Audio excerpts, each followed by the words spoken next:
취재기자 연결해서 보다 좀 자세히 좀 알아보겠습니다. 네, 양시찬 기자. 네, 사회부입니다. 자, 결국 영장이 발부가 됐는데요. 자세히 좀 전해주시죠. 네, 그렇습니다. 조금 전 서울중앙지방법원은 앞서 검찰이 청구한 우전수석에 대한 구속영장을 발부했습니다. 재판부는 혐의 사실이 소명되고 특별감찰관 사찰 관련 혐의에 관해서 증거인멸의 염려도 있다고 설명했습니다.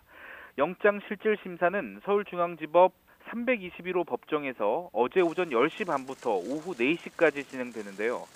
우전 수석은 청와대 민정수석으로 일할 당시 국정원의 지시에 자신을 감찰하던 이석수 전 특별감찰관 등 공직자와 민간인을 뒷조사한 혐의를 받고 있습니다.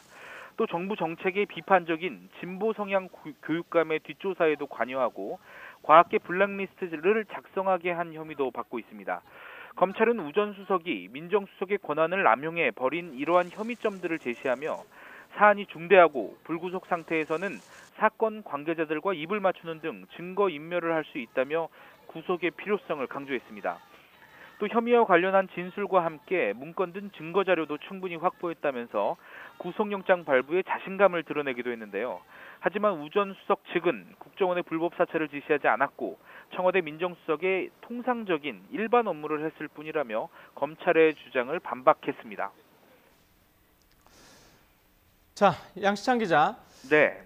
지금 이제 영장이 발부가 됐기 때문에 당초는 예상하기를 좀 새벽 한 서너 시쯤 나오는 거 아니냐 그랬는데 좀 생각보다 빨리 나온 거죠?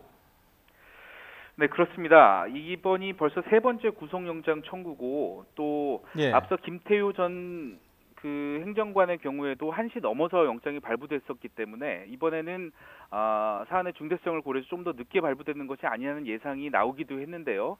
당초 예상보다는 조금 빠른 시간에 구속영장이 발부됐습니다.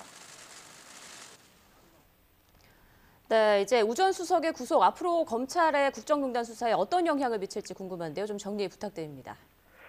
네, 우병우 전 수석은 박근혜 정부 시절 국정원이 벌인 국내 정치 개입과 또 사찰 의혹과 관련해 구속되지 않은 핵심 인물로 꼽힙니다. 앞서 지난 2월과 4월 특검과 검찰이 연이어서 우 전 수석에 대한 구속영장을 청구했지만 기각됐고 이후에는 검찰청사 안에서 팔짱을 끼고 웃으며 조사받는 이른바 황제조사 논란까지 있는 등 우 전 수석은 검찰의 가장 아픈 부분 가운데 하나였습니다. 검찰 내부에서는 최고 권력이었던 우 전 수석의 죄를 밝히기 위해서는 구속 수사가 꼭 필요하다며 법원의 판단 기준에 대해 수차례 문제를 제기하기도 했습니다. 또 검찰이 세 차례나 구속영장을 청구하며 우 전 수석의 구속에 총력을 기울인 것은 그만큼 박근혜 정부 적폐청산 수사에서 우 전 수석의 구속이 지니는 상징성이 크기 때문이라는 평가도 있습니다.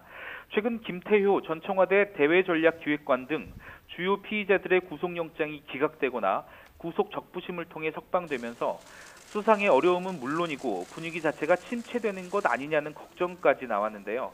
이번에 우 전 수석이 구속됨에 따라 검찰의 적폐청산 수사는 한층 탄력을 얻을 가능성이 큽니다.